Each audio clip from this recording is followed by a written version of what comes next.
11 launch करने का एक प्रयास गुजरात के युवकों के साथ मिलकर के किया था।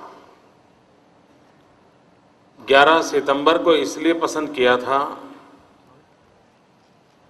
क्योंकि यह वर्ष स्वामी विवेकानंद जी की 150वीं जयंती का वर्ष है और गुजरात सरकार ने इस वर्ष को युवा शक्ति के रूप में बनाना तय किया है। और 11 सितंबर इसलिए पसंद किया था क्योंकि करीब 125 साल पहले 11 सितंबर को अमेरिका की भूमि पर स्वामी विवेकानंद जी के उस भाषण ने पूरे विश्व का हिंदुस्तान के प्रति ध्यान आकर्षित किया था। अमेरिका ने उस 11 सितंबर को भुला दिया तो करीब 125 साल के बाद दूसरी 11 सितंबर उनके द्वार पर आधम की और बहुत बड़े विनाश का कांड हो गया। अगर वो पहले वाली 11 सितंबर को न भूलते तो दूसरे वाली 11 सितंबर की नौबत नहीं आती। वो सामर्थ्य था भारत के एक संत का जिसने अमेरिका की भूमि पर मानव जात को जोड़ने का संदेश दिया था। और इसलिए युवाओं की प्रेरणा विवेकानंद जी के उस दिग्विजय पर्व को 11 सितंबर को हमने इस आई क्रिएट इस विचार को गुजरात की धरती पर लाने का संकल्प हमने पहली बार घोषित किया था। कुछ समय पूर्व जब नारायण मूर्ति जी से मेरी मुलाकात हुई थी तब मैंने उनसे कहा था कि आपका आगे का समय अगर आप युवाओं के लिए दें और आप हमारा मार्गदर्शन करें तो हम गुजरात में इस प्रकार का एक इनिशिएटिव लेना चाहते हैं। तब वो कह रहे थे कि मोदी जी मैं कितना दिन दे पाऊंगा, मैं कितना समय दे पाऊंगा। मैंने कहा आप सोचिए, अगर एक विचार आपको पसंद आएगा तो समय की कभी सीमाएं नहीं रहेगी। ये इतना आपको पसंद आएगा कि लोग पूछेंगे कि अब आप गुजरात में ही रहोगे कि कहीं बाहर भी निकलोगे।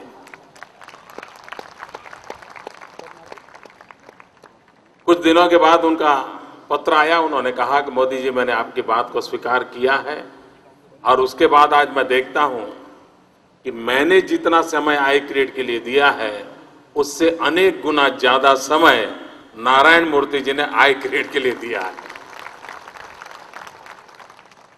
पूरी टीम को खोजना, उस टीम को जोड़ना, सारे काम में, हर चीज में वे स्वयं रुचि ले रहे हैं। और इसलिए मेरा जो सपना था, मेरी जो आशा थी और उनके प्रयत्नों के कारण मैं देख रहा हूं कि ये बहुत ही अच्छे ढंग से सफल होगा। भाइयों बहनों, विकास की यात्रा का अगर हम नजर करें तो जब विश्व इंडस्ट्रियल रिवॉल्यूशन की ओर आनंदित होकर के विकास के नए आयामों को छूने जा रहा था, उस समय भारत अछूता रह गया था क्योंकि हम गुलाम थे, अंग्रेज हम पर राज कर रहे थे। और पिछली शताब्दी में इंडस्ट्रियल रिवॉल्यूशन का जो लाभ इस देश को मिलना चाहिए था वो हमें नहीं मिला। हमारे पास जो ज्ञान था उस ज्ञान के आधार पर विश्व के कई लोग समृद्धि पाने के हकदार बन गए, उनको लाभ मिला। इस सदी के अंदर फिर एक बार मौका आया है, ज्ञान का युग है और जब जब मानव जात ज्ञान के युग में प्रवेश किया है, भारत ने पूरे विश्व का नेतृत्व किया है। फिर एक बार मानव जात ज्ञान युग में प्रवेश किया है।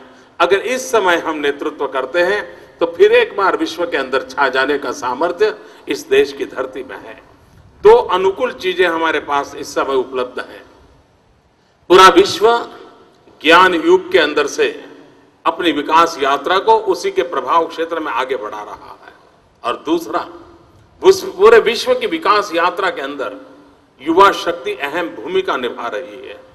और सद्भाग्य से भारत आज विश्व का सबसे युवा देश है। 65% पॉपुलेशन हमारी 35 से नीचे है।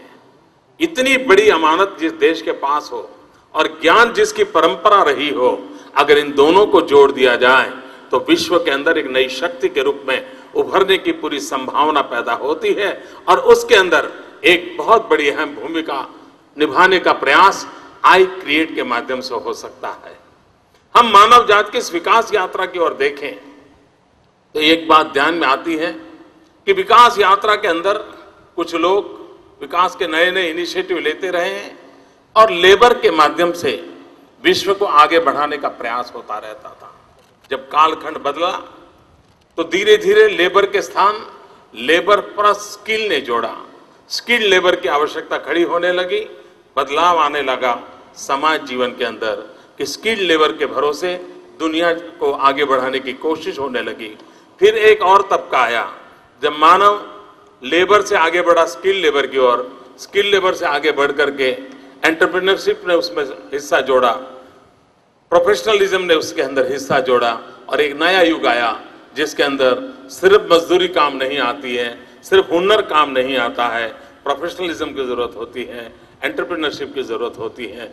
ये यात्रा को हम यहां तक ले चले हैं, लेकिन भाइयों बहनों, जगत जिस स्पर्धा के युग में प्रसार हो रहा है उसमें यहां पर रुकने से बहुत बड़ा संकट पैदा होगा। दुनिया यहां अगर रुक गई तो जो रुका है वो पीछे जाने वाला है, जो आगे बढ़ना चाहता है वो बहुत तेजी से आगे बढ़ता चला जाएगा और उसके मूल के अंदर सबसे बड़ा कारण रहने वाला है और जिस कारण की ओर हमें गंभीरता से हिंदुस्तान को सोचने की आवश्यकता है और जिसमें सोचने की दिशा में गुजरात ने कुछ छोटा सा प्रयास प्रारंभ किया है। विश्व की स्पर्धा के युग में सिर्फ उन पहले वाले जो मैंने पहलू बताए उससे काम चलने वाला नहीं है। आवश्यकता रहेगी इनोवेशंस की, आवश्यकता रहेगी रिसर्च की, आवश्यकता रहेगी एक नए आयामों वाली दुनिया खड़ी करने की।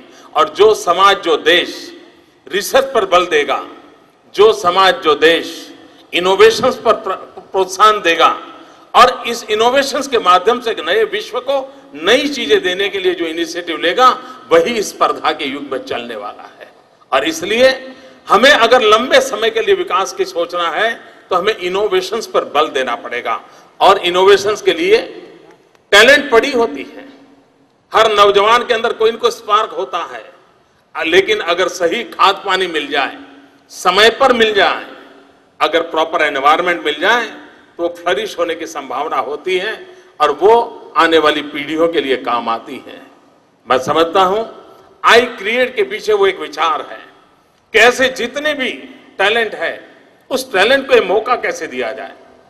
और आई क्रिएट जब हम कर रहे हैं, नारायण मूर्ति जी जैसे एक अनुभवी और सफल व्यक्ति हमारे साथ जुड़े हैं, तो पूरे हिंदुस्तान का ध्यान इस आई क्रिएट की तरफ जाने वाला है, मुझे विश्वास है। हमने कल ही इसकी वेबसाइट को लॉन्च किया, फेसबुक पर गए और 24-48 घंटे के अंदर दुनिया भर के 2 लाख से अधिक लोगों ने विजिट किया। 2 लाख से अधिक लोगों ने विजिट किया क्योंकि इसका अपना एक महात्मा है। लोग उत्सुक है कि दुनिया कैसे बदल रही है उसको जानने के लिए, तो इसका महात्मा उससे ध्यान में आता है। लेकिन कभी कभी हम सोचते हैं, चीन में एक बड़ी मजेदार कहावत है। चीन की कहावत यह है कि जो लोग 1 साल का सोचते हैं वो अनाज बोते हैं, फसल पैदा होगी, कुछ अन्न पैदा होगा, कुछ बेचेंगे, कुछ खाएंगे, साल गुजर जाएगा। जो लोग 10 साल का सोचते हैं वे फल का पेड़ उगाते हैं ताकि लंबे अरसे तक फल पेड़ पर से फल आते रहेंगे और एक पीढ़ी तक वो गुजारा चल जाएगा। लेकिन जो आगे की पीढ़ी का सोचते हैं वो मनुष्य को बोते हैं और मनुष्य को बो करके नई पीढ़ियों की सृजनात्मक शक्ति को बल देते हुए जीवन को आगे बढ़ाते हैं। ऐसी एक छोटी सी कहावत चीन में बड़ी पॉपुलर है।